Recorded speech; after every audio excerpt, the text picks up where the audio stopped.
Mėly kolegos, iš tikrųjų turiu labai mažai laiko, todėl pasidalysiu tik tokiom bendrom pastabom. Reaguosiu taip pat kaip literatūros istorikė ir kultūros istorijos tyrinėtoja į pasisakiusių kolegų mintis.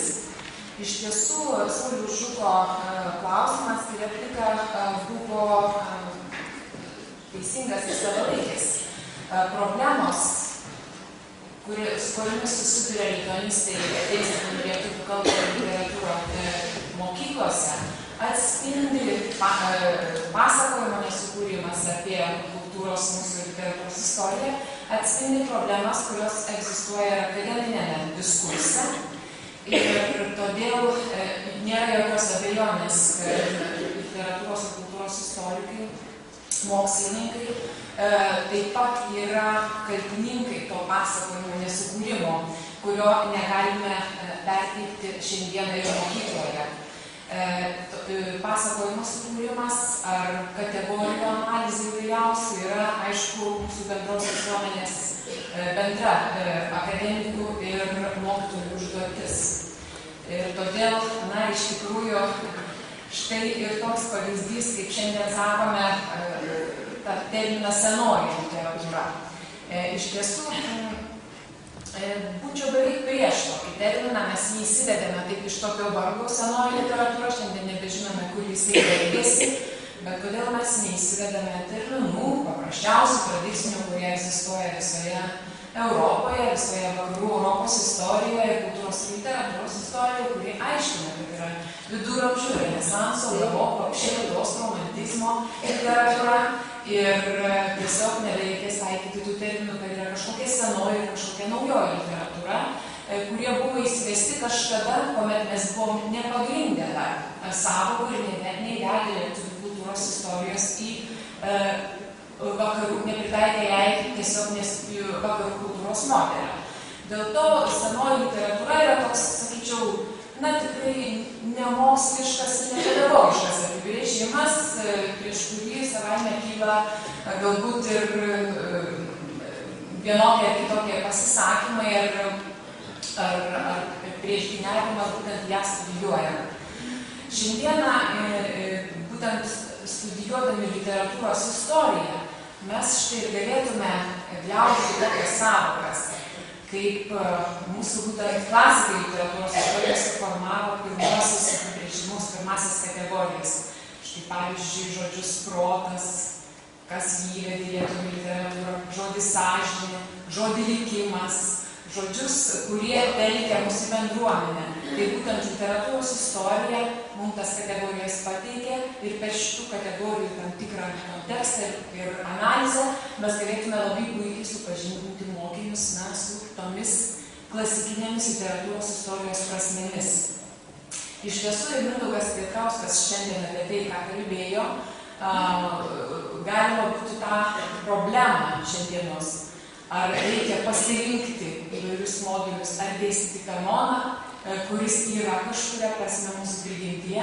Ta problema galima iliustruoti net ir mūsų literatūros istoriją ir mūsų kultūros istorijos pavyzdžiais. Tai ta pati dilema egzistavo 16 amžiuje tarp intelektualų Lietuvos. Ar žmogaus prote yra kažkas iš anksto įrašyta, ar žmogus su prigimtimi kažką atsineša, ar žmogaus protas yra tabula rasa, švari lenta, į kurį reikia viską įrašyti. Tai žinome, kad šita diskusija formavo Lietuvos renesanso stovyklas. Lietuvos protestantai, reformacija teigė, kad auklėjimas ir ugdymas yra esmė. Ir būtent žmogaus protas yra tuščias ir švarus, jame reikia įrašyti svarbiausias kategorijas ir vertybės. Tuo tarpu konservatyvesnis ir katalikiškas Lietuvos kultūros sparnas su Mikalojum Daukša priešakyje teigė, kad prigimtis savaime pasako ir padiktuoja, ką mes turime toliau tobulinti ir studijuoti. Prigimtis savaime vertinga. Taip kalbėdamas Daukša teigė, kad jeigu su prigimtim atsinešam kalbą, tai šita kalba, prigimtinė kalba, jau nebesirenka jokių kitų kalbų nebediskutuojant ir turi būti valstybės pamatas. Taigi šita diskusija šiandieną taip pat atsinaujina ir ne tik atsinaujina, bet matome, kad ji yra nuolatinė iš tikrųjų visuomenės, sociumo ir kultūros veiklos diskusija, kuri labai gerai, kad vyksta, nes iš tikrųjų tai rodo ir mūsų šiuolaikinę tebesitęsiančią iš tikrųjų gyvybę ir jautrumą kultūros istorijos klausimams. Šiandieną keletą minčių apie tai, kaip mokyti apie asmenybės, mano tokia pranešimo tarsi tema buvo. Iš tiesų, naujoje programoje mes įvedėme tokią, matėte visi tikriausiai tokią lentelėje skirtį, kurioje bandėme išskirti po keletą svarbiausių reprezentuojančių figūrų kiekvienoje kultūros ir literatūros epochoje. Be abejonės asmenybių galima išskirti ir daugiau, bet nenorėtume apkrauti tiesiog programos, ilgai diskutuodami mes sutarėm ir tiesiog šitų asmenybių klausimų išskirti. Iš tiesų, jeigu dabar pažiūrėtume į tas visas išskirtas asmenybės, kokia buvo čia iš viso idėja išskiriant šitas asmenybės? Mes manome, kad apskritai literatūros istorijos dėstymas analizuojant tik tekstus arba analizuojant tik tekste besiskleidžiančias estetinės tendencijas arba kad ir minties raiškos tendencijas, susidūrė su didelėmis problemomis. Atsidūrėme tam tikroje aklavietėje, pateikdami interpretuoti vaikams tik tekstus, kurie, iš tiesų nėra pateikti bendrame kultūros, socialinių procesų ir minties istorijos kontekste. Ir dėl to, kurdami programą, manome, kad literatūros istorijos dėstymas taip pat turi apimti estetikos tendencijas, retorikos raiškos tendencijas, socialinius pagrindinius pokyčius ir taip pat minties istorijos raišką. Ir asmenybė tarsi yra tas centras, kurią pristatydami mes galime parodyti labai ryškius vienokius ar kitokius pokyčius literatūros istorijoje. Bandėme literatūros istorijos modelį pateikti per pokyčius, per tam tikrus konfliktinius mazgus ir ten išrinkti tokias asmenybės, kurios tos mazgus kultūros istorijoje labai ryškiai reprezentuoja. Štai pavyzdžiui, dėstydami Renesanso epochą, mes pradėjome nuo Renesanso, ne nuo viduramžių, nes iš tikrųjų nuo Renesanso Lietuva pradeda rašyti ir žmogus, asmuo pradeda rašyti, nebe valstybė išleisti kokius nors dekretus.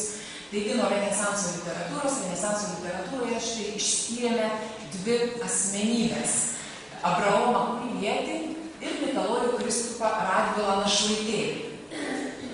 Kaip jas pristatyti ir kodėl jos būtent mums atrodo reprezentacinės Lietuvos Renesanso asmenybės? Dėl daugelio priežasčių. Pavyzdžiui, viena iš jų reprezentuoja Renesanso pradžią, tai būtent Abraomas Kubilietis, antroji, Mikalojus Kristupas Radvila Našlaitėlis, užveria Renesansą. Yra Renesanso pabaigos ir perėjimo į baroko epochą asmenybė. Abraomas Kubilietis yra pirmasis žmogus parašęs tekstą, kuriame išdėstė nepriklausomų žmogaus pažiūras, tikėjimo išpažinimą, laišką Bonai Sforcai, pirmasis lietuvis drįsęs išdėstyti savo pažiūras, tekste, raštu, Mikalojus Kristupas Radvila Našlaitėlis, pirmasis lietuvis, parašęs populiarią ir išgarsėjusią pasaulyje kelionių apybraižą. Pirmasis lietuvis pasiekęs Jeruzalę ir Egiptą. Pirmasis lietuvis Lietuvai ir pasauliui papasakojęs apie tai, kokie yra senieji Egipto papročiai, kokios yra kitos civilizacijos. Pirmasis lietuvis pamatęs Lietuvą ir Lietuvos didžiąją kunigaikštystę kitų civilizacijų tarpe. Tai labai ryškus Renesanso žmonių bruožai. Abu šitie žmonės įkūnija, tradicinės vakarų Europos Renesanso vertybės, tokio Renesanso, kuriuo didžiuojasi italų, prancūzų ir kitų šalių Renesanso didžiausios figūros. Kita vertus, kaip apie jas dėstyti galime mes jas pateikti ir pasaulėžiūros skirtumo aspektu. Nepaisant to, kad jie yra abu renesanso asmenybės, jie abu yra labai skirtingų pasaulio sampratų žmonės. Skirtingas pasaulio sampratų gimimas jau yra mūsų renesanso ir naujųjų laikų bruožas.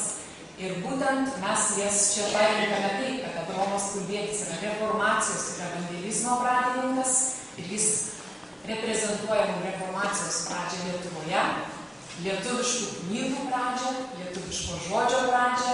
Jis pirmasis pradeda versti lietuvių kalbą tekstus iš kitų kalbų, pirmasis rašyti juos lietuviškai.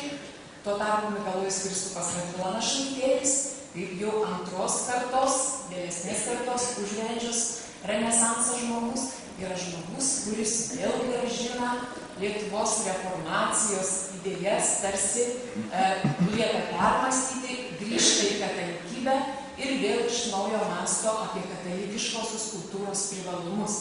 Tai yra žmogus, kuris išauklėtas protestantizmo dvasia, grįžo į katalikybę ir tai pradėjo kontrreformacinius, jau būtent baroko epochos procesus, pastatydamas, net ir kaip simbolį savo gyvenimą atskirą miestą, Nesvyžiaus miestą. Ir kaip būtų idealu, jeigu sakytume, kaip mokyti apie šitas asmenybės, kaip jas parodyti, būtų idealu, kad, aišku, mokiniai visi šiandieną galėtų nuvažiuoti ir pamatyti tą nuostabų Nesvyžiaus miestą, kuris šiandieną yra Baltarusijos teritorijoje ir kuris yra visas pastatytas Mikalojaus Radvilos našlaitėlio.